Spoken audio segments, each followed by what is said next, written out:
तमन्नाओं के बाद कराची में सर्दी आई तो कदीम रिवायत की बहाली भी साथ लाई। जी हाँ, दिन भर की मेहनत और मुशक्कत के बाद शाम को एक जगह जमा होना और आग के गिर्द बैठकर खुशी गमी शेयर करना भी रिवायत से कम नहीं।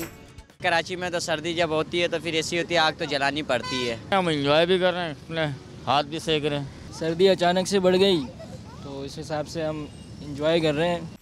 एक तरफ सर्दी से बचत तो दूसरी तरफ मसाइल और उनके हल का तबादला। गपशप में दिल की भड़ास निकालकर हल्का होना और नई सूप की तैयारी करना नेमत नहीं तो फिर क्या है।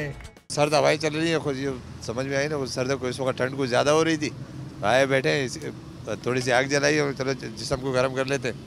टीवी, कंप्यूटर और मोबाइल फोन ने इंसानों को एक दूसरे के लिए वक्त निकालने और मिल बैठकर ख्यालात का तबादला करने से महरूम कर दिया है। लेकिन आग के गिर्द टोलियों की ये नशत साबित करती है कि हर रिवायत फरसूदा नहीं और इसकी अहमियत और अफादियत आज भी कायम है। कैमरामैन हसन सलीम के साथ बैराज अख्तर, डॉन न्यूज़, कराची।